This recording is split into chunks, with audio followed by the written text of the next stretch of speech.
तो महापतित मप्यात्म कारुण्याद आत्मसात, ओह महाकरुणा में सी प्रिया प्रीतम उसे आत्मसात कर लेते हैं, अपने में मिला लेते हैं, अपना रूप दे देते हैं। किशोरी मात्मानम, अपना रूप सहचरी वप। श्री लाल प्रिया की इच्छा ही सहचरी है, लाल प्रिया का मन ही सहचरी है, लाल प्रिया की संधिनी शक्ति ही सहचरी है। ऐसे एक बार जो हृदय से बोल दे मैं आपका हूं, तो ये कभी छोड़ते नहीं हैं। और महापतित तो हो, नीच हो, तो कह रहे हैं करुणया दात्मसात, करुणा करके उसे अपना स्वरूप प्रदान कर देते हैं। ऐसा हमारे प्यारे जू का स्वभाव, ऐसा महामहिम करुणा में वृंदावन। अब हमको चूकना नहीं चाहिए, बहुत बढ़िया अवसर मिल गया है। शरीर के ढांचे का कुछ पता नहीं है कि ये कब कैसे गिर कर नष्ट हो जाए, कब कौन सा रूप ले ले मृत्यु और हमारे शरीर को नष्ट कर दे। हम बड़ी कामना से बड़े सुंदर सुंदर मनोरथ करते हैं, मकान बनाते हैं, रुपया पैसा जमा करते, खूब खाएंगे, मौज से रहेंगे, और पता नहीं उसमें प्रवेश हो कि ना हो, पता नहीं उसमें कितने दिन रह पाए, क्योंकि इस ढांचे का कोई भरोसा नहीं है, ये कभी भी गिर सकता है। प्रतिक्षण मृत्यु कहीं और दूर नहीं, आपके सिर पर सवार है। ये दिमाग में बैठा लिए, मृत्यु को कहीं दूर से सवारी से नहीं आना, वो आपके सिर पर सवार है। सर्वतो भावेन तैयार रहो मृत्यु के लिए, सर्वतो भावेन तैयार रहो मृत्यु के लिए। तैयारी क्या है? नाम जप, हर समय नाम जप। आप तैयार हैं। जो पहले से तैयार न थे, पछता पछता कर चले गए, हम तुम सबको जाना है, जाने की तैयारी कर लो। रहे न रावण समभिमानी, हिरण्याकश्यप संवरदानी। हम तुम सबको जाना है, जाने की तैयारी कर लो। जो पहले से तैयार न थे, पछता पछता कर चले गए। प्रतिक्षण मृत्यु सर पर सवार है, सर्वतो भावेन मृत्यु के लिए तैयार हो जाओ। मृत्यु जीवन का अंत करेगी ही तुम्हारे, जीव का नहीं, जीव का नहीं, जीवन का। इससे जितना भजन कर लोगे तो तुम अपने स्वरूप का रहस्य जान जाओगे। मृत्यु शरीर को नष्ट करती, तुम्हें नहीं। यदि ये ज्ञान प्रबल जागृत हो गया तो मृत्यु की मृत्यु हो गई, निर्भय हो जाओगे। यदि ये बात ना हो तो प्रभु की शरण में हो जाओ, तो निर्भय कर देंगे। एक ऐसी भूमा स्थिति जागृत हो जाएगी जहां मृत्यु का कोई भय नहीं है। अतएव सब तरह से सदा सर्वदा सावधान रहो। जीवन की एक एक श्वास मृत्यु निकाल रही तुम्हारे पास। जैसे 1,00,000 श्वास है, अब गई तो माइनस होती चली जा रही। 1 साल की श्वासें निकल गई, लोग आनंदित होते हैं, हैप्पी बर्थडे, जन्मदिन में प्रसन्नता प्रकट करते हैं। नहीं, जिसकी रकम कम होती वो शोकित होता जाता है। माल बहुत ऊंचा खरीदना है और रकम वैसे ही कम थी और वो भी खर्चा होती चली जा रही। माल खरीदना है भगवत प्रेम, जीवन मुक्तता, और वो रकम श्वास श्वास नाम जप, और वो श्वासें 1 वर्ष की खाली चली गई और हम हैप्पी बर्थडे मनावे। कैसी हमारी अज्ञानता है। मृत्युकालीन जिसका नाम चलता होता है, तो इस शुभ चिंतन के प्रभाव से वर्तमान में नाम चलता होता है, उसकी मृत्यु शुभ हो जाती है, बड़ा मंगलदायी मृत्यु होती है। भगवान का नाम जपते जपते शरीर छोड़ दे, ये सबसे बड़ी बात। या तो ब्राह्मी स्थिति ब्रह्माकार वृत्ति, और या भगवान का नाम जप करते हुए, दो में ही भगवत प्राप्ति। इससे मृत्यु को सदा पहचानो कि मेरे सिर पर सवार कभी भी हो सकती घटना प्रतिघटना, कभी कुछ भी हो सकता है। शरीर पता नहीं रहे कि ना रहे, इसलिए राधा राधा राधा राधा। भगवद स्मृति प्रतिपल यदि है तो घबराहट नहीं होगी, भय नहीं होगा, बड़े आराम से शरीर छूटेगा। शरीर तो छूटना ही है और बड़े आराम की व्यवस्था में पहुंच जाओगे जहां श्यामा श्याम परमानंद बरस रहा है। इस क्षणभंगुर शरीर में भजन ही सार्थक है। जितना भजन कर लोगे उतना ही सार्थक जीवन जाएगा, पर कामनाओं के कारण भजन नहीं हो पाता।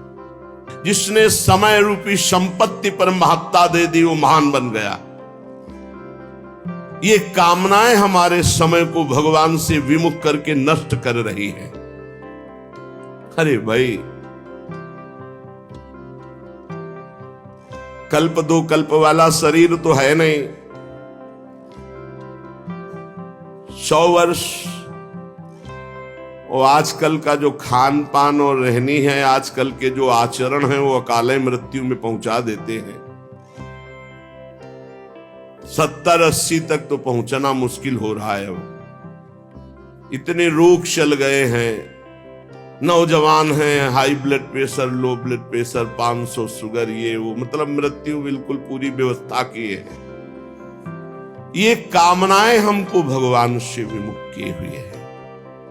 ये कामनाएं हैं तो बड़ी तुच्छ, पर हमको बड़ी महान समझ में आ रही हैं, बड़ी उत्तम समझ में आ रही। अगर उत्तम और महान न समझ में आती तो कामना छोड़कर भजन करते। कर्तव्य का पालन करो, कामना की जरूरत नहीं। कर्तव्य पालन करते हुए फल में समान भाव रखो। सुख दुख समय कृत्वा लाभा लाभो जया जय हो। जय हो या पराजय, लाभ हो या हानि, सुख हो या दुख, अपने कर्तव्य कर्मण्येवाधिकारस्ते मा फलेषु कदाचन। फल की, फल में ही कामना, फल में ही दुर्गति, फल में ही बंध जाना, फल में ही भजन विमुख हो जाना है। भक्ति की कमी, कामना की वृद्धि, यही हमें भजन से विमुख किए हुए है। हम प्रभु को छोड़ करके अगर हमारी कामना भी हो तो किसी और की तरफ ना हो।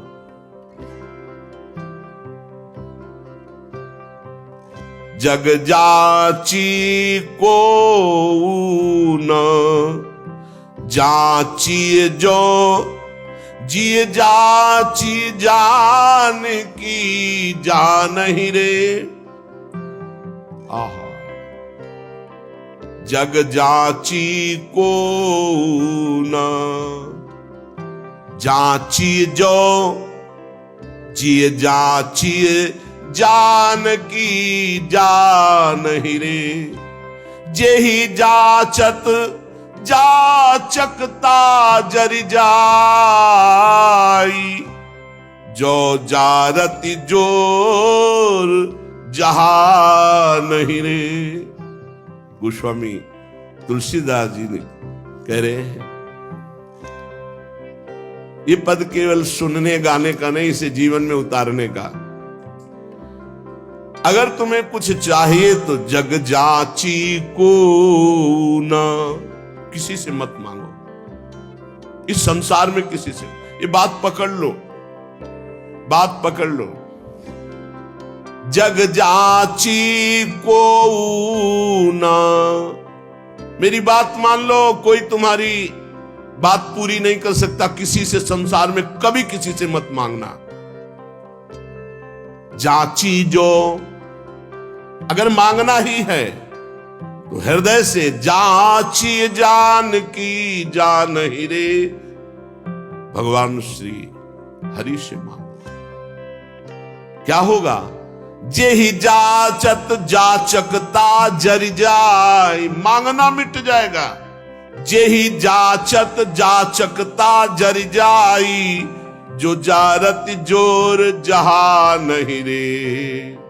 मांगो तो केवल प्रभु से मांगो, जिससे मंगतापन मिट जाएगा। वो ऐसे दाता है, दे देंगे ना, जन्म जन्म की मांग पूरी हो जाएगी। जिसके जानने के बाद कुछ जानना बाकी नहीं रहता, जिसके पाने के बाद कुछ पाना बाकी नहीं रहता। इसलिए किसी से मत मांगो, किसी से मत कामना करो, केवल प्रभु से करो, इंतजार करो। उनकी बाट जो हो किसी और की तरफ मत देख लेना।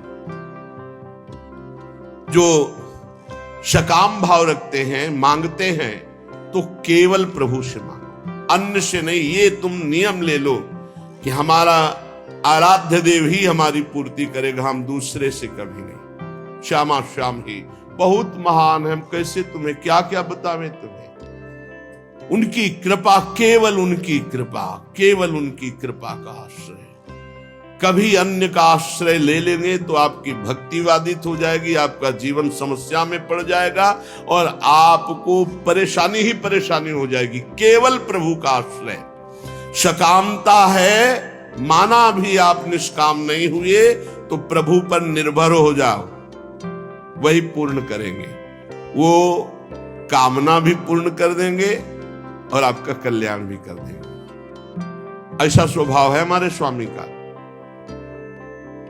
पत्नी के लिए आराधना भगवान श्री हरि की कर रहे हैं, तो पत्नी भी मिली तो आदि सम्राट महाराज मनु की पुत्री महान देवी देवहूति जी। और भगवान अपनी तरफ से बोले कि मैं पुत्र बन करके आऊंगा, और कपिल भगवान के रूप में आके सांख्य शास्त्र का उपदेश करके करदम जी को परम पद में आरूढ़ किया।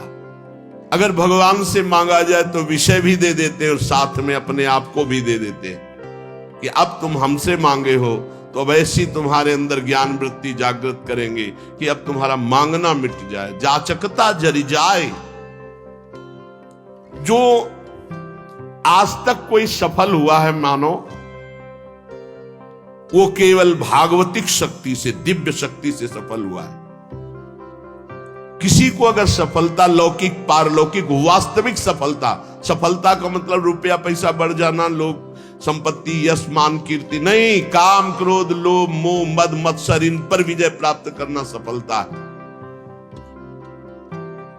और तुम लाखों उपाय कर लो, इन पर विजय प्राप्त नहीं कर सकते। इन पर जो सफलता प्राप्त करना है वो केवल भगवान की शक्ति से होता है। भगवान के एक संकल्प मात्र से अनंत ब्रह्मांड प्रकट हो गए। वो भगवान तुम्हारे लिए क्या नहीं कर सकते। तुम अन्य आश्रय, अन्य कामना ना करो, केवल भगवान का आश्रय लेकर भगवान से भगवान की कामना करो, निहाल हो जाओगे। अगर द्रौपदी जी अन्य आश्रय न लेकर के पहले ही भगवान को आर्तभाव से पुकार देती तो समस्या इतनी नहीं बढ़ पाती। समस्या आई तो बहुत जगह मन फैला द्रौपदी जी का। पति हैं, भीष्म जी आदि हैं, हम बड़े बड़े बुजुर्ग जन हैं, भला ऐसा कैसे होने देंगे। और जब कोई नहीं रोका तो अपनी भुजा, अपना दांत का बल, यही